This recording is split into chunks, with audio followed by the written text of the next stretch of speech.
Hi everyone, a traditional ITV 7 on Saturday the 18th of July. The best of the action from Newbury, Market Raisin and one from Ripon as well. The ground conditions on the faster side are good across the country. It's a big day at Newbury with the Super Sprint, and it's a top class afternoon at Market Raisin. Very competitive handicaps with the Summer Plate and Summer Handicap Hurdle. We start off with our daily nap, sponsored by Michael Cannon Bookmakers. This goes in the 302 at Newbury, the 6 furlong Group 3 Hackwood Stakes, and I think Soldier's Tree holds outstanding form games with more improvement to come for James Owen. Now this one arrived from Ireland and has run 2 blinders for James so far, with his latest effort coming at Royal Ascot when third in a huge field behind Double Rush in the Woking. Now some might think that's handicap form and he's now in a Group 3. Why is he sort of 7-2? But really there's nothing between these top class handicaps. In fact, I think they're stronger than some of these Group 2, Group 3 races. And Soldier's Tree, it's got more improvement to come. Tom Marquand replaces Sylvester de Souza, which I think is an upgrade. Soldier's Tree was probably deserving of more credit for that run at Royal Ascot, isolated a bit up the middle of the track. The yards in blistering form as they always are, James Owen. 8 winners in the last fortnight and ideal conditions here to win again. Soldier's Tree, a very progressive performer in Ireland who's carried on that improvement for James.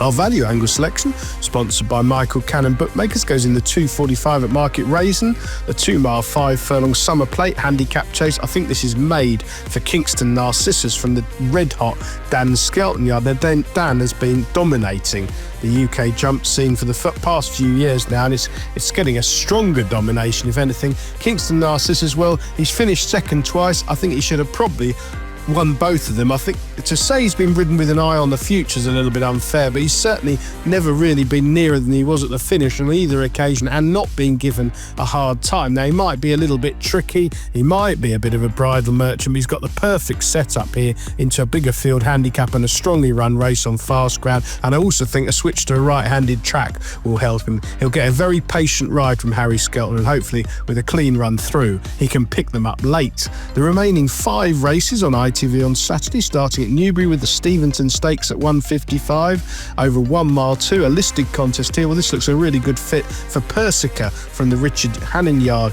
Richard going okay at the minute. Persica's been frustrating, been beaten in a couple of tight finishes, but run really well all summer in warmer company in this. It's a slight drop in grade, another one who needs finessing a bit and producing late. He doesn't want to be in front for too long, I don't think, Persica, but he's got a touch of class at this level of competition. Back to Market Raisin for the 210, the Summer Handicap Hurdle. Nothing original here. I'm sticking with Dan and Harry Skelton. I think Louis Veron is the standout contender here from an opening mark of 124. Now, summer jumps form is notoriously hard to judge and weigh up. Often horses get a mark that's far too high for winning small field races around the gaffs, but I'm not too sure that's true with Louis Veron. I think he has got a touch of class. They've got loads to working with at home. They had loads of options what they could run in this race. It's a valuable handicap hurdle. I think Louis Veron could improve past these rivals. He's only run 4 times over hurdles. He flew round Stratford on fast ground the other day, and I think this track will suit him well. He'll be produced late again by Harry.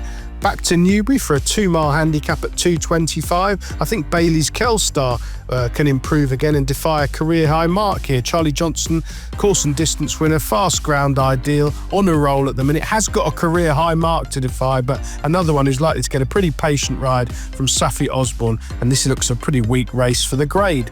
Back to Ripon now, over to Ripon for the 315, a valuable 1 mile 4 handicap. Well, I like Adrian McGuinness's Star Harbour here. He's a consistent sort. He's been in the notebook for one of these northern handicaps all summer. He caught my eye last time out. There were excuses for that run. I think he should go really close here. And finally, the Super Sprint at 337, over 5 furlongs for juveniles. Now, this race has got a history for big-priced upsets in the past, and I'm looking for another one here with Stuart Williams' Holly Scarlett. Now, she's the sort of juvenile could be a really big price later on. On ratings, got about £20 to find plus on the figures, but she was very eye-catching last time out at Yarmouth. Now, that was only in a nursery, but she missed the breakthrough 3 or 4 lengths. She had to race isolated on the wing, and she ran on very strongly late under a hand ride. She's a lot better than the bare form. Her previous win was pretty taking, and I could see her picking up the pieces here, perhaps play each way. I'm sure she'll give you a good run for your money.